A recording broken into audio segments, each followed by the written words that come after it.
Excelente, olha, eu já estava vendo aqui no privado, vou aproveitar, já vou chamar para a sala também nosso próximo participante, que vai conversar conosco sobre o caso, né, do jornalista Oswaldo Eustáquio, e ele também está produzindo material, acabei de ver, já vou até colocar aqui no share screen para a gente, mas é o Rodolfo Loreto. Seja muito bem-vindo, Rodolfo, tudo bem? Oi, Ju. Oi, Amanda. Uma boa tarde para todos vocês. É um prazer estar mais uma vez aqui na Shockwave. Eu que sou grande fã de vocês, estou sempre assistindo, sempre ligado. Eu acho muito bacana o trabalho que vocês fazem. Eu acho que é um trabalho essencial, porque quanto mais a gente realmente estiver presente, ocupando espaços, é, e seguindo aquele conselho do professor Olavo de Carvalho, eu acho que a gente vai estar sempre alguns passos à frente. Eu acho que isso é uma coisa muito importante. Foi assim que a gente começou a Terça Livre lá atrás, né, com esse intuito. Com esse intuito que vocês começaram a Shockwave, a tendência é só crescer, é só progressão. Que bom, fico muito feliz aí. E vamos conversar, né? Vamos conversar sobre o Brasil aí de dezembro de 2020.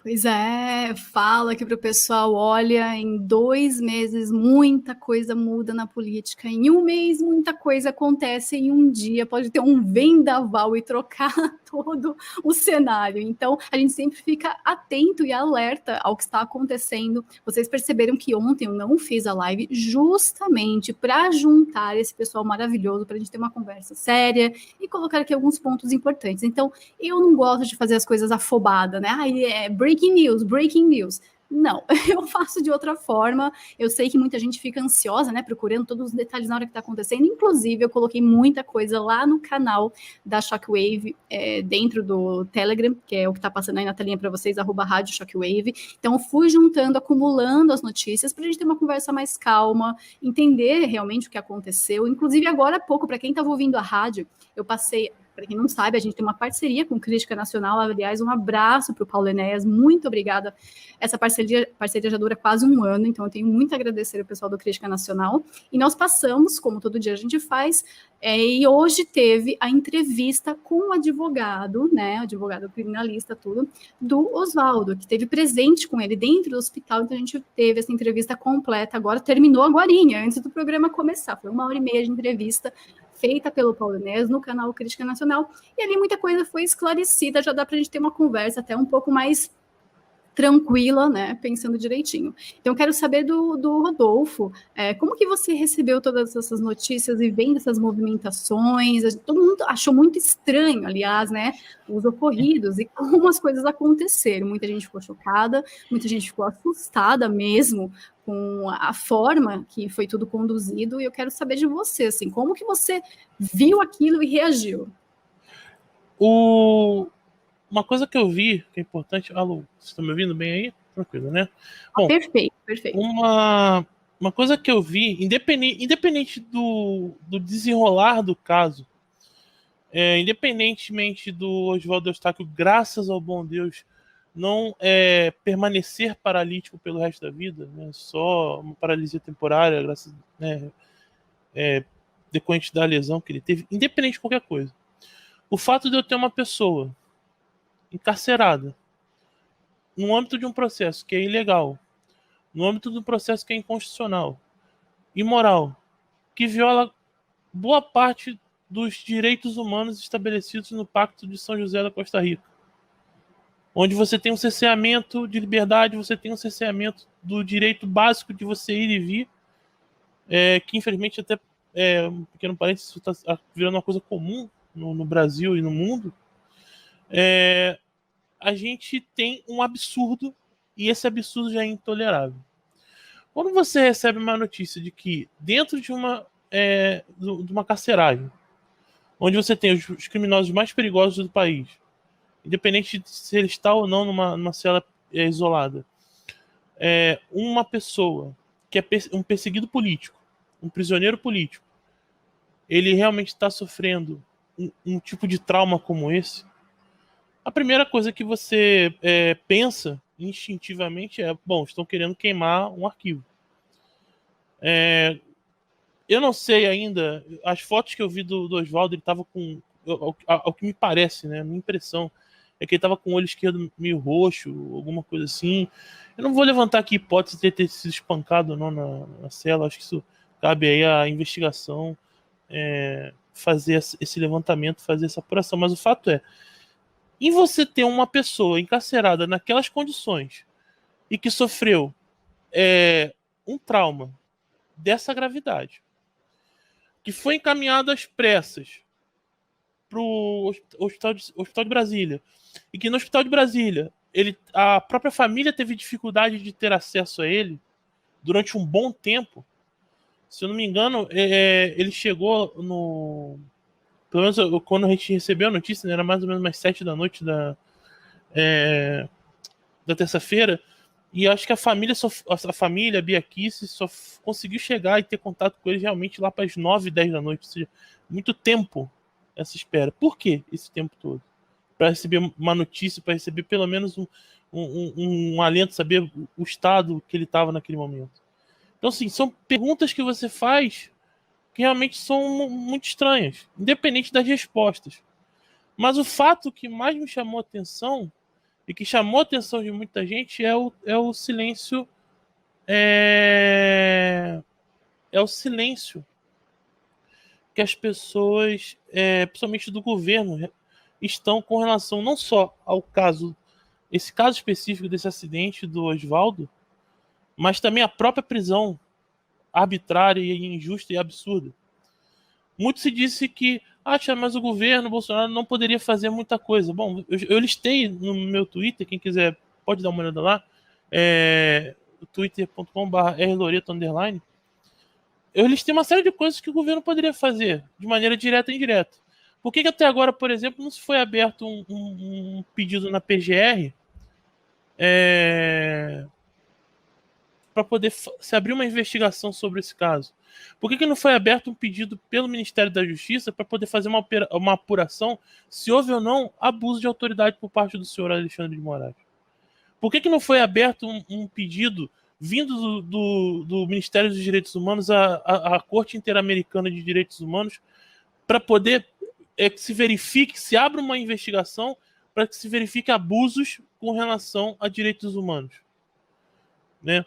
Fica também aqui o registro. A ministra Damares, ela fez um vídeo ontem dizendo que ela mandou um assessor, mandou alguém que estivesse com eles lá e tal. De novo, isso aconteceu. Por quê? Eu não sei se vocês se lembram. Eu vou só fazer uma pequena digressão para a gente poder entender o que eu quero dizer. Naquele episódio daquela menina que teve aquele problema lá, que acabou que o filho dela foi abortado, aquela menina de 10 anos, onde o bebê já tinha 6 meses já de gestação. Aconteceu a mesma coisa. A ministra Damares, ela mandou uma assessora lá que tanto faz quanto tanto fez. No fim das contas, não adiantou de nada. E assim, na política, a gente, quando faz uma análise séria, existem alguns momentos que são momentos-chave.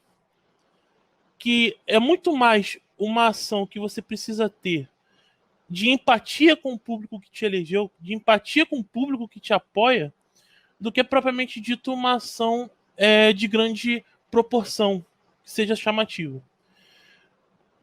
Se você pegasse a propaganda eleitoral de 2018, se você olhasse quem estava concorrendo com o Bolsonaro, principalmente no primeiro turno, se você olhasse, por exemplo, para o Meirelles, você sabe que o Meirelles iria conseguir entregar umas obras. Ia rolar corrupção? Ia rolar tomar lá da cá? Ia. Mas uma obra ou outra, até para poder beneficiar A ou B, eles iam conseguir. A coisa não ia melhorar tanto na parte da infraestrutura? Não, mas alguma coisa ia andar. Porque o esquema de roubalheira do PT é uma coisa que transcende, a gente já falou várias vezes da questão do Foro de São Paulo, transcende o moderado e o razoável. É uma coisa muito maior, porque isso vai financiar um esquema de poder internacional. Mas você via que uma moeda da vida, você poderia pegar. Mas só teve um candidato naquela ocasião que teve a capacidade de levar um livro que incentivava crianças a se masturbarem, que incentivava crianças a fazer coisas absurdas e que a população confiava que ele iria combater. O que deu a vitória a Jair Messias Bolsonaro em 2018 não foi promessa de obra, não foi promessa de levar água por Nordeste. De novo, são coisas importantes, são coisas essenciais, mas não foi isso que deu a vitória para ele. O que deu a vitória para o Bolsonaro foi pautas como o combate ao aborto e o combate à ideologia de gênero. Então, quando você tem, por exemplo, aquele caso daquela menina, que é um caso emblemático, que é um caso onde as pessoas ficaram comovidas, e você precisa mostrar que você é um líder que respeita as pessoas que te elegeram, era obrigação estrita, tanto do presidente quanto da ministra dos Direitos Humanos, irem pessoalmente lá. Ah, Dom, mas você vai se deslocar de Brasília, não sei o quê, por causa de uma menina?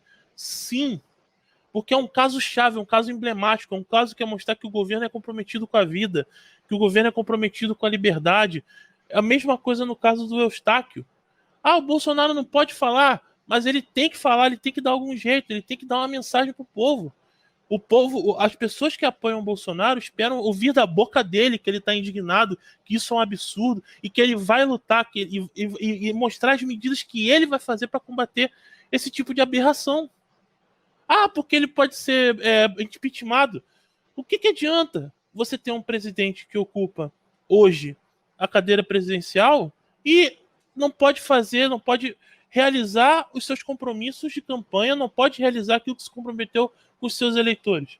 Ah, porque ele está entregando obra, porque ele está, sei lá, vendo lá questões administrativas de setores da economia. Ok, isso é o esperado, é o básico, é o esperado de um homem honesto. Não tem grande mérito nisso. Agora, as pautas que elegeram ele, as pessoas que apoiaram ele, não agora quando ele tomou posse, mas lá atrás, 2014, 2015, como é o caso, por exemplo, do Terça Livre, da Bia Kicis, do Oswaldo Eustáquio, galera que estava lá atrás, quando o Bolsonaro não era ninguém, ou quando ele era muito pouco conhecido, era muito mais conhecido pela questão de memes do que realmente da pessoa e da capacidade que ele tem, que é uma capacidade muito grande, a gente sabe disso. Essas pessoas, elas precisam ser valorizadas, sim, porque na época onde ninguém ganhava nada com isso, só ganhava por ação, só tirava dinheiro do bolso para poder fazer a coisa acontecer, nessa época, ninguém estava lá para bater nas costas do Bolsonaro. Eu não tinha um ministro Ramos língua de cobra para poder chegar e ficar dizendo assim, olha, não, fica tranquilo que o senhor já está eleito. Fica tranquilo que o senhor já está com tudo ganho. Se o senhor ganhar o Nordeste, o senhor ganhou o Brasil. Entendeu? Não tinha isso naquela época. Então agora, realmente agora a gente precisa parar para pensar em toda essa situação e principalmente num ano onde a liberdade individual foi aniquilada no mundo inteiro por causa do Covid-19, onde você não pode mais se reunir com seus amigos, você não pode mais ir à praia, você não pode mais viver a sua vida de maneira normal, querem impor um novo normal, mas que na verdade é uma nova ditadura, um novo regime autoritário mundial. Isso é muito evidente em várias declarações, inclusive em eventos patrocinados até pelo Sr. João Dória, né, onde ele participou lá desse negócio do grande reset, esse tipo de coisa idiota, que nós estamos vendo aqui hoje. Ou seja, estamos diante de uma situação onde pessoas que querem apoiar o presidente e pedem, pelo amor de Deus, presidente, pare de ouvir as pessoas que querem a sua destruição. Parem de ouvir pessoas que provavelmente nem votaram no senhor, como é o caso, por exemplo, desse senhor Ramos Língua de Cobra, que tem lá fotinho com o Tarso Genro, que tem fotinho com o nego do PCdoB. Quando a gente fala para que as pessoas façam isso, então nós somos radicais, somos anti-Bolsonaro, só queremos dividir, esse tipo de coisa. Isso é absurdo. Isso é algo muito grave. Então, a minha visão de toda essa situação que aconteceu com o Oswaldo Eustáquio, e ampliando até um pouco para a minha visão do que aconteceu em 2020, pode ser resumida num tweet do próprio Carlos Bolsonaro, em 28 de outubro de 2019, onde ele fala o seguinte, Macri foi ingênuo, acreditou que poderia contar com a esquerda, como se existisse empatia como o comunismo. Ficou em cima do muro, perdeu o apoio de um lado, não conseguiu do outro. E quando decidiu descer, já era tarde. Se depender do isentão daqui, Bolsonaro cometeria o mesmo erro. E aí fica a reflexão para vocês. Será que a gente está vendo o mesmo erro do Macri se repetindo no Brasil? Essa é a reflexão que eu gostaria que vocês fizessem, e até para que a gente possa pensar nisso de maneira bem profunda, porque ainda dá tempo. Ainda dá tempo.